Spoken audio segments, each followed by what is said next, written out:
Hello everyone in YouTube world. This is the Computer Doctor Show with another exciting episode. In this episode I'm going to show you and tell you how you can prevent people from breaking into your Facebook account.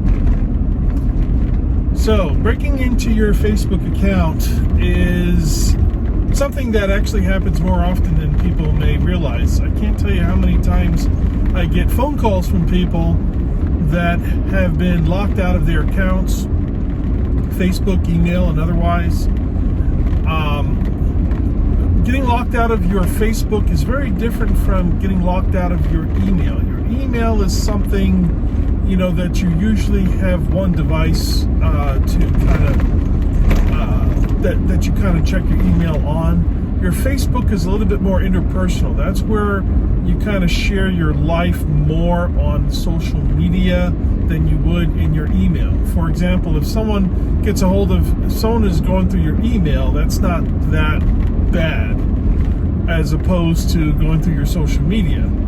People are doing more interaction and more communication on social media than they are with email. Email is still a standard in the business world. It's still a standard for an older generation, if you will, but it's a little bit more personal when you get locked out of your social media account, your Facebook, your YouTube, all of the apps that the young people are using. I'm 42 years old, so I'm not young anymore. Sometimes I'll go to some of these TikToks and Snapchats and all those other ones. But if you get locked, here's some tips that you can do to prevent yourself from either getting locked out of your Facebook account or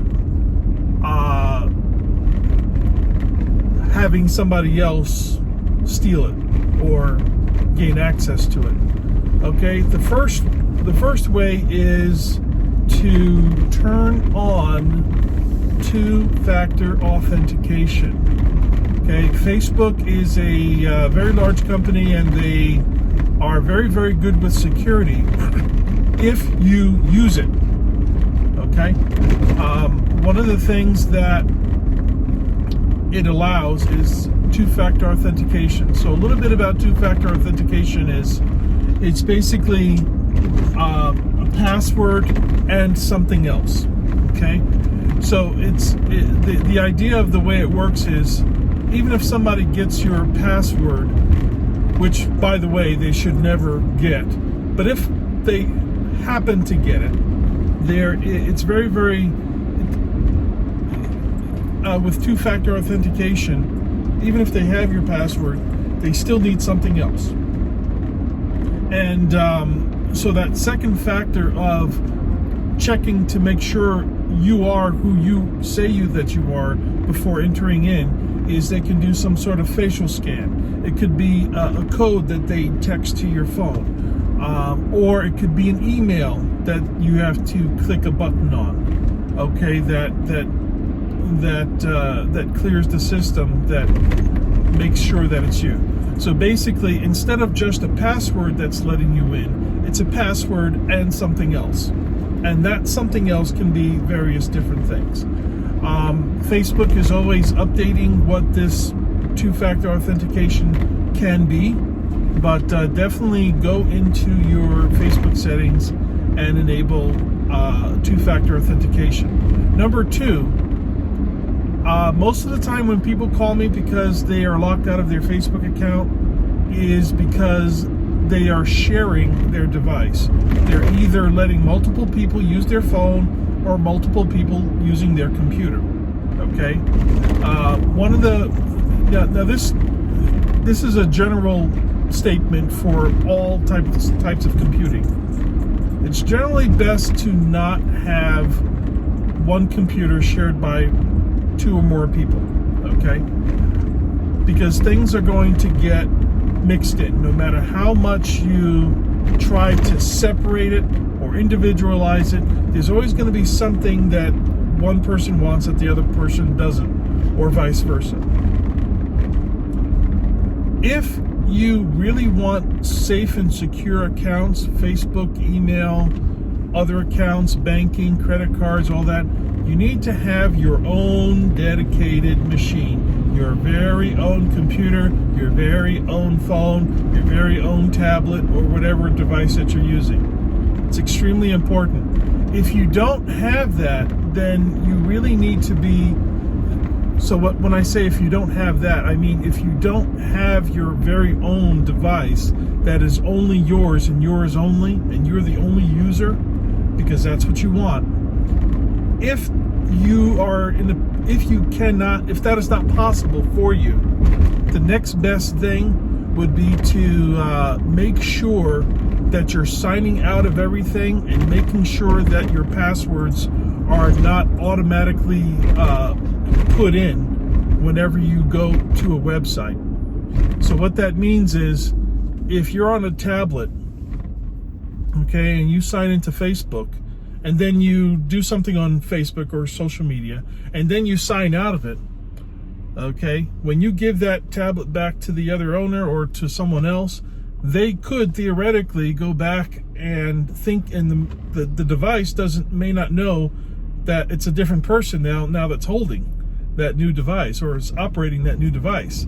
Okay, it may think, oh, you just want to go back to where you were in Facebook? Okay, well, here you go. Okay, so you want to make sure that the settings both in the app, if you're using the Facebook app, or if you're using the browser, make sure that the browser settings are as such that it does not automatically sign you in just because you are on that device. So that is a very, very big thing to avoid. Now, these may seem like pretty simple things. Most people are aware of these tips, but you'll be surprised how many people don't do it. And how many people, no matter how many times I tell them, get your own device, do not share your device, and also turn on two-factor authentication. That two-factor authentication not only will stop people that you know accidentally accessing your account, but it will also prevent people that you don't know who are purposely trying to get into your account. Another thing that can help you with not getting your Facebook